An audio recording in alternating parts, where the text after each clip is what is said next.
Pero baka ito na yung pagkakataon para makuha ko ang mga sagot sa mga tanong ko tungkol sa nangyari sa tatay ko. So magtatrabaho ka talaga kay Gove? Hindi ba delikado yun? Naiintindihan kita, Mateo. Nasa sayo naman yan kung gusto mong magpakalayo. Ang akin lang, sana kasama mo kami. Kasi hindi lang naman ikaw, ang pamilya mo at si Pepe ang biktima. May mga taong nasa taas. May mga taong malaki sa likod nito. Bruce! Tinatanggap ko na po yung job offer niyo. May nagbukas na ng black box. Matutuntunan natin kung sino may hawak ng bag at ng black box. Si Aaron kasama yung girlfriend mo at nahanap nila yung bag. Si Aaron? Tauhan siya ni Joshua? Kapit! Kapit! Siguradong nandito yung bag. Kasi buhay si Jo.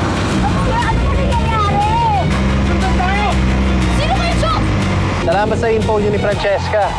Diyan niyo pala na-locate yung tracker niyo. Kung saan huling nakita yung roving school. Pa namin nahanap yung black bag. So ngayon ito mangyayari. Magpapatayin kayong dalawa. Kung si manalo, ligtas.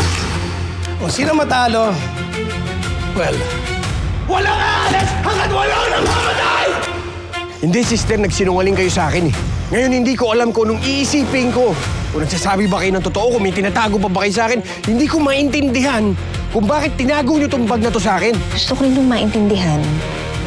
Bakit humaganon na lang ho yung pagprotekta ninyo kay Mateo? Si Mateo, alam ko binigay yan ng Diyos sa akin para tama ko. Ang lahat ng pagkakamali ko. Pablo, pagtutulungan niyo po. Kailangan ko. Kailangan na kailangan. Kailangan tulungan mo sarili mo.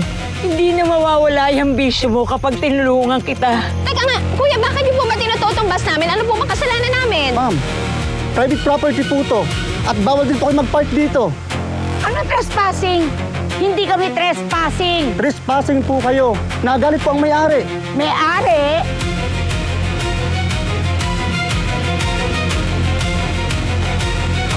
Sinasabi ko na nga ba eh.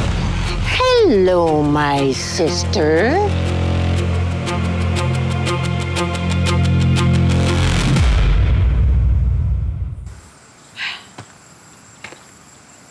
Sinasabi ko na nga ba eh. Hello, my sister. Sister? Ano sa tingin mong ginagawa mo sa bus namin? Babaeng hinulma sa flower base na nilublob sa ube? You mean my beautiful dress? Na di hamak namang mas maganda kesa dyan sa tsakang bus ninyo? O di syempre, tinutuko kayo dahil trespassing kayo dito sa property ko. Mabuti na lang nakita ko sa CCTV na may nakapark na pangit na bus. Property mo? Property natin. Matagal nang hindi ginagamit tong factory na to kasi minanage ng Impacta. Kaya ayun, pumalpak. Dapat nga kasama din sa ito to ang isang babaeng hinulma sa flower base na nilublob sa ube. Impacta, ha? Paka-impacta ka dyan. Impacta sa ganda! Aminin mo na, Bekang, matagal ka na talagang inggitera sa akin. Oh, di ba? Dahil hindi mo kaya ma-afford ang damit na katulad ng suot ko. Teka. Magkapatid po kayo. Eh bakit po kayo nag-aaway?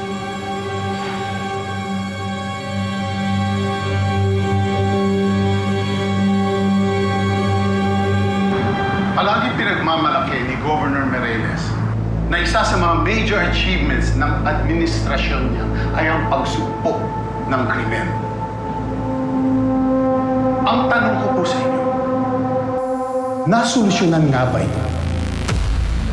Hindi ba kaliwat kanan pa rin ang nangyayaring krimen dito sa probinsya natin?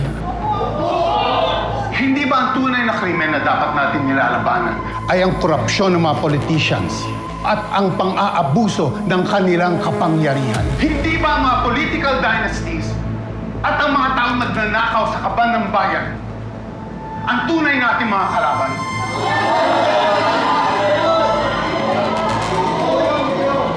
Kaya mga kaibigan, nandito ako ngayon sa harap niyo. Hinahamon ko ang dinastiya ng mga Mireles.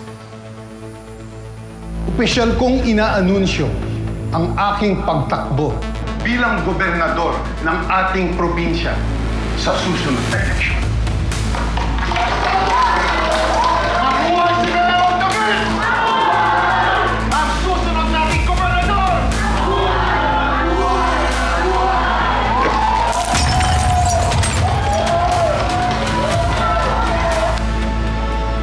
Hindi ako bothered dito, Gob. Solid ang supporters mo sa probinsyang ito. And ever since, yung kami na bakal, yun yung kakagatin ng tao. Kung kinakagat yan, bakit malakas ang loob nitong Mayor David na kalabanin ako? Nakita niyo ba ang dami ng tao sa rally niya? Hindi ako pwedeng matalo sa pipitsuging mayor na yan. Go. Baka dapat mas aggressive tayo sa mga ginagamit nating trolls. Pwede natin sakyan yung kaliwat kanang krimen na nangyayari ngayon sa probinsya. Gagawa kami ng script for our vloggers and influencers. Something like, deserve naman mamatay ng mga kriminal na yan. Mga latak ng lipunan. Hindi natin sila kailangan. Wala sa ating mawawala.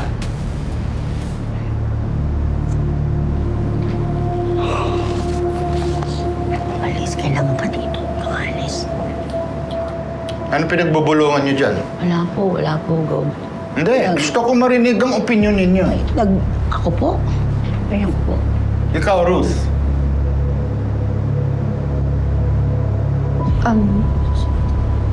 Wala po akong gustong sabihin. Gusto kong marinig ang masasabi mo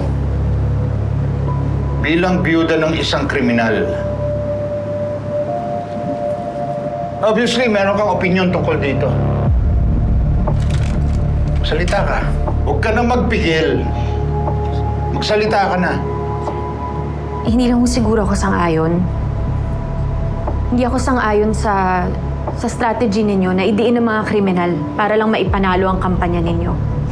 Anong gusto mo? I-baby ang mga kriminal? Palayain, absueltohin? Hayaang maghasik ng lagim at mamirwisyo sa mga kalye at barangay? Hindi naman ho ganun, Gov, pero... Kami na nga napapakulong sa mga kriminal. Tapos kami pa lumalabas na masama. Tapos ngayon, kayo ng Mayor David na yan, gusto ninyo kumampi sa mga hold-upper, kidnapper, mamamatay tao? Ganun ba? Gusto nyo, wag na namin habulin ng mga kriminal. Dahil gusto nyo kumampi sa kriminal. Dahil kriminal ang asawa mo.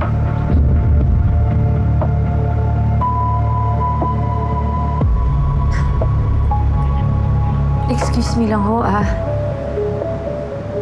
Mawalang galang na ho, Gov. Ano ho bang alam ninyo sa buhay ng asawa ko? Si Mateo de Jesus. Nasangkot siya sa isang robbery ng isang jewelry shop.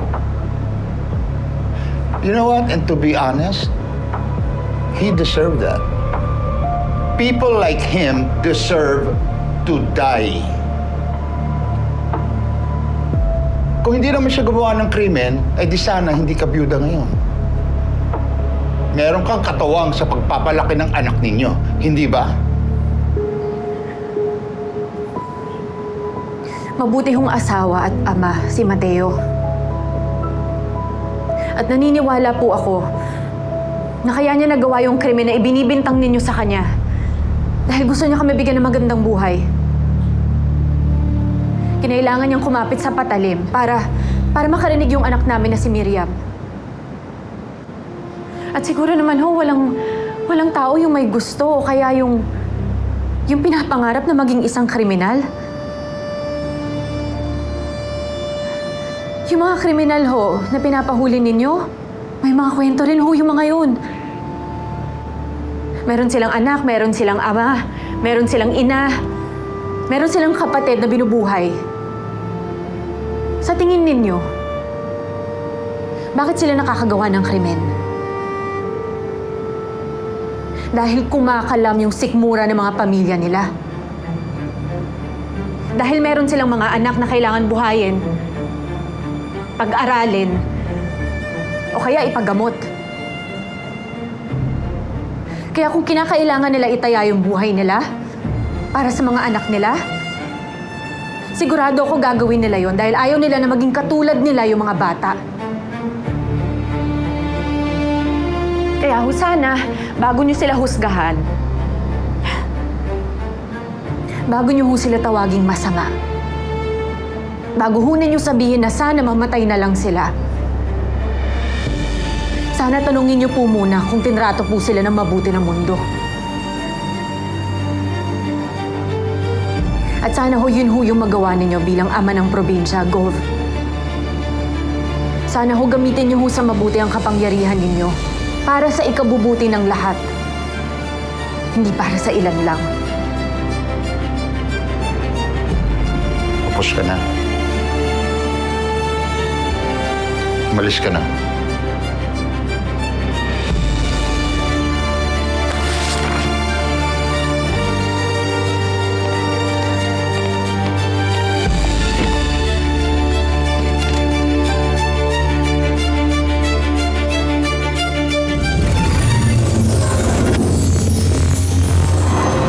Hello mga kapatid, this is JM De Guzman of My Best Friend Eman. O, nabitin ka ba, best friend? Click mo lang yung next video. Dali! At mag-subscribe ka na rin sa TV5 YouTube channel.